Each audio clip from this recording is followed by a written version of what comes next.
اور اس شہر کی زراعت اس شہر کی ضروریات کو پورا نہیں کر سکتی. تو یہ پورے کا پورا شہر سپلائی چین کے اوپر ڈیپینڈ کرتا ہے. مثال کے طور پہ آپ جنوبی پنجاب لیں سینٹرل پنجاب لیں, وہاں سے گندم آئے گی اسلام آباد کے اندر یا آٹے کی شکل کے اندر, تو آپ اس کو استعمال کر سکیں گے اور یہاں کے لوگ کچھ کھا پی سکیں گے. تو ایسی صورت کے اندر جہاں پہ آپ بنیادی اشیاء آپ کی سپلائیز کے اوپر ڈیپینڈ کرتی ہیں, اور جس کے یہ سب سے امپورٹنٹ جو سیکٹر ہے وہ ہے ٹرانسپورٹیشن. ٹرانسپورٹیشن کے تھرو ہی آپ کی سپلائیز ہوتی ہیں, اور ٹرانسپورٹیشن کے اندر یوز ہونے والا سب سے بڑا ایلیمنٹ ہے ڈیزل. آپ لاک ڈاؤن کر دیتے, بالکل کر دیتے, آپ پٹرول مہنگا کر دیتے کیونکہ اس سے کچھ عیاشیاں اور کچھ ضروریات کم ہو جاتی, لیکن ڈیزل کی قیمت بڑھانا اس ملک کے اوپر, اپنی عوام کے اوپر آپ نے خود ایٹم بم مار دیا. کیونکہ ایک سپلائی جو سندھ سے چل کر, یعنی کہ اب آپ آم کا سیزن آنے والا ہے تو وہ لوگ آ کر اسلام آباد میں بیچتے تھے یا وہ ایسے شہروں میں اندر سپلائیز بیچتے تھے, تو وہاں سے چل کر یہاں پر آنی تھی, وہ سپلائی ٹوٹلی ڈسٹرب ہو جائے گی.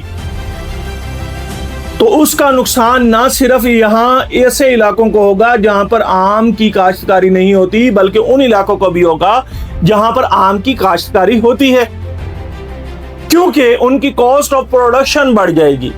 کیونکہ آپ نے زمین کو پانی دینا ہے تو آپ نے ڈیزل سے دینا ہے, آپ نے وہاں سے ٹرالیوں پہ لدنا ہے یا آپ نے ٹریکٹر پہ وہاں پہ مال کو لوڈ کرنا ہے اور اس کو ادھر بھجوانا ہے تو ڈیزل پہ ہونا ہے. تو جب ڈیزل بڑھے گا تو ان کی کاسٹ بھی بڑھے گی, کاسٹ بڑھے گی تو وہ اس کے اندر ایڈ آن آف کاسٹ کریں گے. جب ایڈ آن آف کاسٹ ہوگا اس کے اندر ٹرانسپورٹیشن ایکسپینس ایڈ آن ہوں گے, تو سپلائی چین یہاں پہ بیپاری کے پاس آئے گی, بیپاری اپنا مارجن ایڈ کرے گا. جب وہ بیپاری اپنا مارجن ایڈ کرے گا تو ریٹیلر کے پاس جائے گا, ریٹیلر اپنا مارجن ایڈ کرے گا, تو پھر اینڈ یوزر کے پاس آئے گا. تو جب اتنا مہنگا آم یا اتنا مہنگا پھل فروٹ یا بنیادی اشیاء آپ کو ملیں گی تو لوگ اس کی کنزپشن کو کم کر دیں گے. لوگ ڈیپینڈ ہو جائیں گے صرف اور صرف گندم یا بنیادی اشیاء کے اوپر جو آپ کے کھانے پینے کے لیے موجود ہوتی ہیں. یعنی کہ وہ چیزیں جو اضافی مزہ, اضافی لذت یا اضافی انجوائمنٹ دیتی ہے, لوگ اس کو ترک کریں گے. تو ایسی صورت کے اندر پہلے بھی ملتان کے اندر جو ہے نا وہ ایک سوسائٹی نے آموں کے باغ تباہ کر دیے تھے, باقی یہ ڈیزل کر دے گا. اسی طرح مالٹوں کے سرگودے کے اندر تباہی و بربادی ہو جائے گی کیونکہ وہاں کے مالٹے, خانپور کے مالٹے, اسی طرح سبزیاں, فروٹ, ٹماٹر, چینی, مطلب ایچ اینڈ ایوری تھنگ مہنگی ہو جائے گی. لہٰذا میں ایسے نہیں کہہ رہا کہ پاکستان جنگ ہار چکا ہے. جنگ امریکہ, اسرائیل اور ایران کے درمیان ہے, لیکن ہار پاکستان گیا ہے. اور یہ پاکستان یہ جنگ آج سے نہیں ہارا, یہ پاکستان 1947 سے ہار چکا ہے اور ہارتا چلا آ رہا ہے. یہ میرا وطن ہے اور اس وطن کے لیے, اس پاکستان کے لیے میری جان, میری تن سب قربان. لیکن اس ملک کی پالیسیاں, اس ملک پہ ہونے والی حکومتوں نے ہمیں اس قدر پریشان حال کر دیا کہ پاکستان ذرا سی جنگ کہیں ہمسائے میں لگی ہے تو ہمارے پاس سروائیول کے لیے کچھ نہیں. میں اس پوری جنگ میں اور اس پوری صورتحال میں مدعی الزام کسی ایک کو نہیں ٹھہراتا. میں تاریخ کو دیکھتے ہوئے یہ کہتا ہوں کہ ہائے کاش کہ ہم نے اپنا آپ سنبھال لیا ہوتا, کاش کہ ہم نے اپنی معاشیت سنبھال لی ہوتی, کاش کہ ہم نے اپنی حقیقی آزادی سنبھال لی ہوتی, کاش کہ ہم نے اپنی حقیقی خود مختاری سنبھال لی ہوتی, کاش ہم پاکستان کو عظیم سلطنت بنا چکے ہوتے. کاش. اور میرے پاس کاش کے علاوہ کوئی لفظ نہیں. آج میرا دل خون کے آنسو رو رہا ہے, بلکہ روز ہی روتا رہتا ہے, لیکن آج تکلیف حد سے بڑھ گئی. اور اس کے اندر کچھ لوگ کہہ رہے ہیں کہ جی تمام سیکٹر سفر کریں گے. ظاہری بات ہے امپیکٹ تمام سیکٹرز کے اوپر ہوگا, لیکن اگر پیٹرول کی قیمتوں کی بات کی جائے تو سب سے زیادہ امپیکٹ سروس سیکٹرز اور تنخواہ دار طبقے کے اوپر آئے گا. اور دوسرا امپیکٹ جو ہے وہ آئے گا آپ کے ٹرانسپورٹیشن سیکٹر کے اندر. آپ کی گاڑیاں، آپ کے لوگ جو ناران کغان جانا چاہتے ہیں، نادرن ایریاز میں جانا چاہتے ہیں، وہ اپنے سفر کو ترک کریں گے. جو لوگ کھانا پینا چاہتے ہیں اور لگژریز انجوائے کرنا چاہتے ہیں اس کو ترک کریں گے، ہوٹلنگ کو ترک کریں گے، اور تب جا کے سروائیول ممکن ہوگا.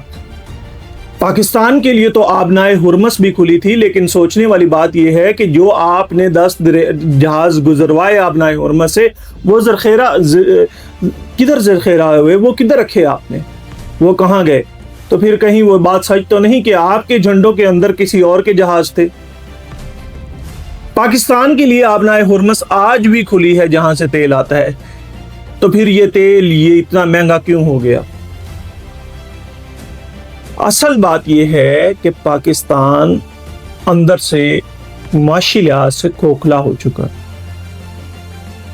اور اس معاشیت کو سنبھالتے سنبھالتے جو یہاں کے سرداران ہیں وہ چاہتے ہیں کہ ہم اس معاشیت کو سنبھالیں، تو اس معاشیت کو سنبھالتے سنبھالتے یہاں کی عوام کی خود مختاری، یہاں کی عوام کی ریاستی حقوق، ان کے اوپر بھی ڈاکے ڈالے گئے.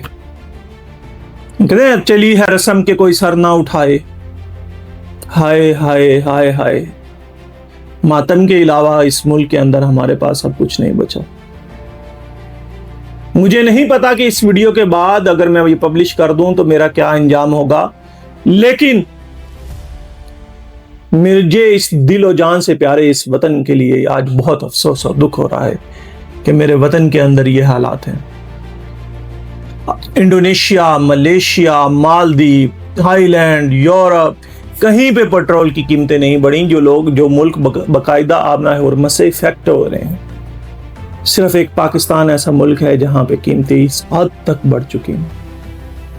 اور یہ صرف قیمتیں نہیں بڑھیں، یہ ہماری معاشی آزادی کا جنازہ نکل چکا.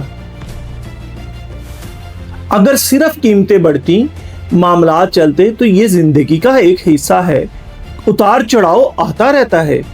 لیکن اس قدر معاشیت کا جنازہ کہ آپ آئی ایم ایف کو پورا کرنے کے لیے، افسوس کہ ہمارے ملک میں اندر نہ انڈسٹری، نہ ٹیکس کلیکشن پراپرلی ہے، نہ لوگ دینا چاہتے ہیں، نہ گورنمنٹ لے سکتی ہے، نہ ان کی پالیسیز اس طرح کی ہیں کہ وہ کسی سے ٹیکس کلیکٹ کر سکے. اور چوری، ہٹ دھرمی، حرام زدگی، یہ عناصر حد سے زیادہ ہیں. تو مجبوراً گورنمنٹ کے پاس بھی اگر کچھ بچا تو وہ آئل کی قیمتیں بچی اور انہوں نے وہ بڑھا کر اور آئی ایم ایف کا پیٹ بھرنا ہے. کاش یہ آئی ایم ایف ویسی لعنت ہمارے ملک کے اوپر مسلط نہ ہوتی. اس میں جو بھی ملوث ہیں، اللہ تعالیٰ ان کا خود بہتر جانتا ہے کہ کون سے وقت، کون سے حالات تھے اور کس طریقے سے چلے تھے. میں تو کسی کو مدعی الزام نہیں ٹھہراتا، میں تو اپنے ملک کے لیے دعا گو ہوں، میں آپ سب کے لیے دعا گو ہوں. اللہ تعالیٰ ایران کو، مسلمانوں کو، اسلام کو فتح نصیب فرمائے. اللہ تعالیٰ پاکستان کو فتح نصیب فرمائے. اللہ تعالیٰ پاکستان کو اس معاشی مشکلات سے نکالے. لیکن ہمیں خود بھی کچھ نہ کچھ جد و جہد کرنی ہوگی. آپ چائنا کے اندر جائیں، چائنیز لوگ آج بھی دفتر سائیکلوں پہ آتے جاتے ہیں. میں کچھ عرصہ بیرون ملک کہیں رہا تو وہاں پہ لوگ ایک جگہ سے سائیکل اٹھاتے تھے اور میٹرو تک سائیکل پہ آتے تھے. سائیکل کھڑا کر کے پھر میٹرو پہ بیٹھ کے، پبلک ٹرانسپورٹ اس لیول کی تھی، بیٹھ کے دفتر جاتے تھے. آگے پھر انہوں نے میٹرو اسٹیشن کے اوپر اپنا سائیکل کھڑا ہوا ہوتا تھا اور لاک بھی نہیں کیا ہوتا تھا کیونکہ ان کا سائیکل کوئی نہیں اٹھاتا تھا. اور وہاں سے پھر سائیکل چینج کر کے دفتر چلے جاتے تھے اور دفتر سے آگے پھر واپس میٹرو، اور میٹرو سے اپنے گھر والے اسٹیشن پہ اتر کے اپنے گھر چلے جاتے تھے، اپنی منزل پر چلے جاتے تھے. ہم کس حد تک ہیں یہاں پر؟ اگر آپ اپنا سائیکل بھی باہر کریں گے تو وہ بھی چوری ہو جاتا. یہ میرا ملک ہے، یہ ہم لوگ ہیں، یہ ہماری روایات ہیں. ہم ہر درمی چوری کرتے ہوئے خوش ہوتے ہیں. یہاں آوے کا آبا بکھلا ہوا ہے. تو کہتے ہیں نا کہ دوڑ پیچھے کی طرف ہے، گردش ہے یہ ہم تو. اور میں پھر اینڈ پہ یہ بتا دوں کہ سروائیول کچھ وقت آنے والا ہے کہ سروائیول صرف اسی کا ہوگا جس بندے کا پاس اپنا زرعی رقبہ ہوگا. آج اور ابھی اگر کو میری آواز کہیں پر پہنچ سکتی ہے تو آپ بلند و بالا بلڈنگز بنانی بند کر کے زرعی زمین کی کاشتکاری کی طرف انویسٹ کریں، زرعی زمین بنائیں.